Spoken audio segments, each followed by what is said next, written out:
சரவண ஜோதியே நமோ நம. வாழ்க வையகம், வாழ்க வளமுடன். அனைத்து தமிழ் நெஞ்சங்களுக்கும் கனிவான வணக்கங்கள்.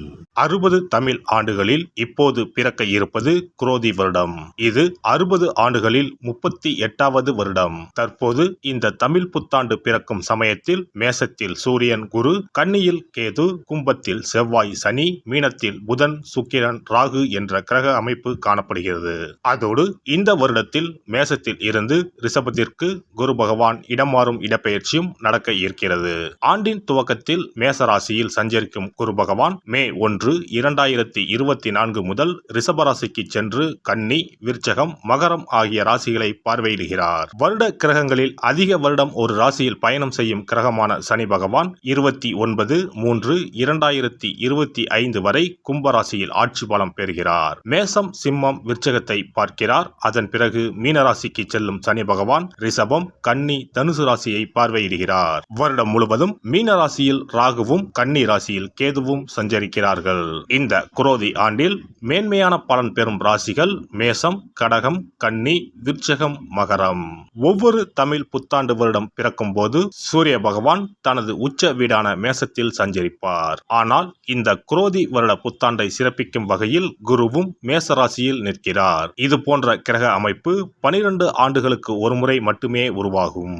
காலபுருஷ 5ஆம் அதிபதியும் பூர்வ புண்ணியஸ்தான அதிபதியுமான சூரியனுடன் காலபுருஷ 9ஆம் அதிபதி பாக்கியாதிபதியுமான குரு சேருவதால் தர்மம் தலைத்தோங்கும், ஆன்மீக நாட்டம் அதிகரிக்கும், ஆன்மீக ஸ்தலங்கள் புனர் அமைக்கப்படும், தொழில் முனைவோர் ஏற்றம் காண்பர். இந்த வருடம் முழுவதும் நிலவக்கூடிய கோல்சார நிலைகளின் அடிப்படையில் இந்த ஆண்டு நன்மை தீமைகளின் அளவு அவரவர் செயல்களால் கூடவோ குறையவோ கூடிய ஆண்டாக இருக்கும். மக்களிடையே உதவும் மனப்பான்மையும் பக்தி மார்க்கத்தில் நாட்டமும் அதிகரிக்கும். இந்த வருடம் முழுவதும் எல்லோருக்கும் நல்லதே நடக்கவும், நாடும் வீடும் செழிக்கவும் விநாயகர், நரசிம்மர், அனுமன், துர்க்கை ஆகியோரில் விருப்ப தெய்வத்தை கும்பிடுவது நற்பலன் தரும். குல தெய்வத்தையும் இஷ்ட தெய்வத்தையும் மறக்காம கும்பிடுங்க. அவரவரால் ஒரே ஒரு செடியையோ மரத்தையோ வளர்க்க முடியுமானால் அவசியம் தவிர்க்காமல் வளருங்கள். எப்போதும் நல்லதே நினையுங்கள், நல்லதே செய்யுங்கள். குரோதி வருடம் முழுவதும் உங்களுக்கு குறைவில்லா நன்மைகள் கிடைக்கும். சுக்கிரனை ராசி அதிபதியாக கொண்ட துலாம் ராசிக்காரர்களுக்கு மே மாதத்திற்கு பிறகு குரு பகவான் அஷ்டமஸ்தானத்தில் பயணம் செய்ய போவதால் உடல் ஆரோக்கியத்தில் கவனமாக இருப்பது அவசியம். சுப விரய செலவுகள் ஏற்படும். விலை உயர்ந்த பொருட்களை கவனமாக வைத்துக் கொள்ளுங்கள். வேலை விஷயத்தில் சில பிரச்சனைகள் வரலாம். பொறுப்புடன் நடந்து கொள்வது அவசியம். குருவின் அனுக்கிரகத்தினால் பாதிப்புகள் நீங்கும். குரு பகவான் அஷ்டமஸ்தானத்தில் பயணம் செய்வது துலாம் ராசிக்கு ராஜயோகம்தான். கெட்டவன் கெட்டிடில் கிட்டிடும் ராஜயோகம் என்பது போல குரு 8ஆம் வீட்டில் மறைவது ராஜயோகத்தை தரும்.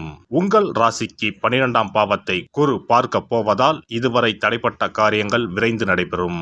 தனஸ்தானத்தை குரு பார்ப்பதால் பொருளாதார நிலை உயரும், பண வருமானம் அதிகரிக்கும். சுகஸ்தானமான 4வது வீட்டினை குரு பகவான் பார்வையிட போவதால் வருமானம் அதிகரிக்கும், சேமிப்புகள் கூடும், குடும்பத்தில் சுபகாரியம் நடக்கும். பணம் கொடுக்கல் வாங்கலில் உள்ள சிக்கல்கள் மறையும், வரவேண்டிய பணவரவுகள் கைக்கு வரும். குடும்பத்தில் ஏற்பட்டுள்ள மனக்கசப்புகள் அகலும். கணவன் மனைவி உறவு பலப்படும். சிலர் அசையா சொத்துக்கள் வாங்குவார்கள். புது வீடு கட்டி குடிபோகுவார்கள். புது முயற்சிகள் கைகூடும். தொழிலில் லாபம் கூடும். வேலையில் இருப்பவர்களுக்கு ப்ரொமோஷன் கிடைக்கும்.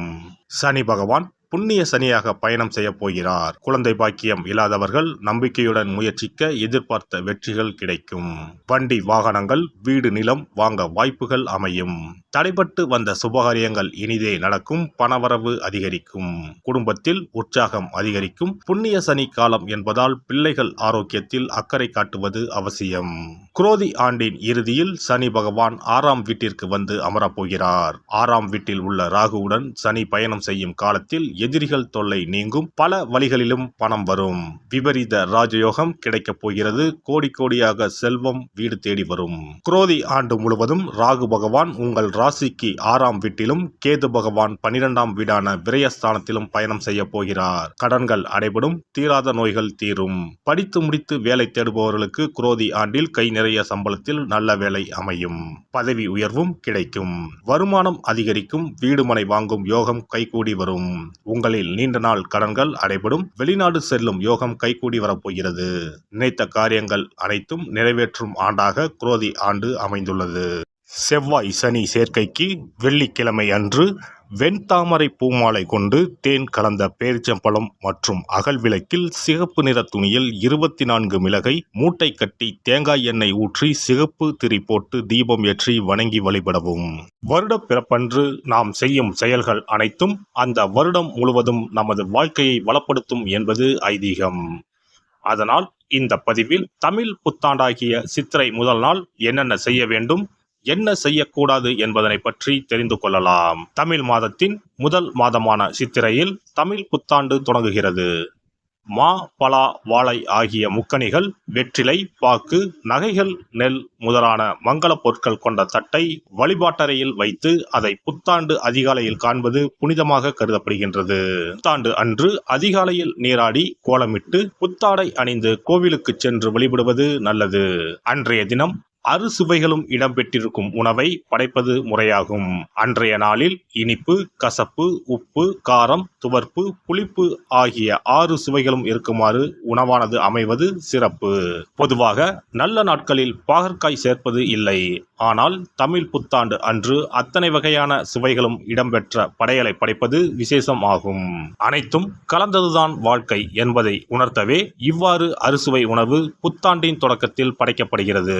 சித்திரை மாத பிறப்பு என்பதால் கோடை காலத்தின் துவக்கத்தில் இருக்கிறோம். கோடை காலத்திற்கு உகந்த தானங்களை எல்லாம் புத்தாண்டின் துவக்கத்தில் செய்வது நல்லது.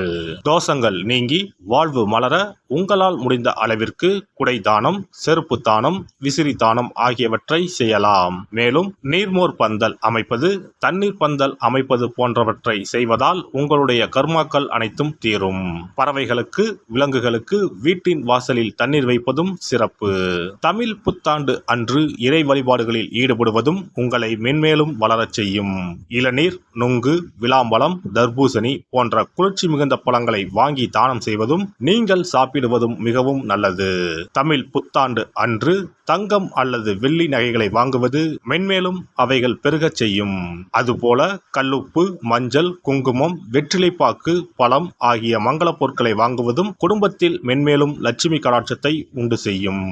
அசைவம் சாப்பிடுவது, நகம் வெட்டுவது, முகச்சவரம் செய்வது, முடி வெட்டுவது போன்ற செயல்களை இந்நாளில் கட்டாயம் செய்யவே கூடாது. வீட்டில் இருக்கும் ஒட்டடைகளை அகற்றக்கூடாது. வீட்டில் சேகரித்து வைக்கும் குப்பைகளை வெளியில் கொட்டக்கூடாது. புதிய பொருட்களை வாங்கலாம், ஆனால் வீட்டில் உள்ள பொருட்களை அன்றைய தினம் யாருக்கும் கொடுக்கக்கூடாது. மேலும் யாருக்கும் கடன் கொடுக்கக்கூடாது, கடன் வாங்கவும் கூடாது. தமிழ் புத்தாண்டில் செய்ய வேண்டியவைகளை செய்து, செய்ய தவிர்க்க வேண்டியவைகளை தவிர்த்து வளமாக வாழ தமிழ் அன்னையை வணங்குவது சிறப்பு. எல்லாம் வல்ல இறையருளால் நீங்களும் உங்கள் அன்பு குடும்பமும் உடல் நலம், நீலாயுள், நிறை செல்வம், உயர் புகழ், மெய்ஞானம் ஓங்கி வாழ்க வளமுடன். இந்த வீடியோ பதிவு உங்களுக்கு பிடித்திருந்தால் லைக் பண்ணுங்க, கமெண்ட் பண்ணுங்க, ஷேர் பண்ணுங்க, மறக்காம சப்ஸ்கிரைப் பண்ணுங்க, பக்கத்துல இருக்கிற பெல் பட்டனை கிளிக் பண்ணுங்க. நன்றி, வணக்கம். ஓம் நமச்சிவாய, சிவாய நம.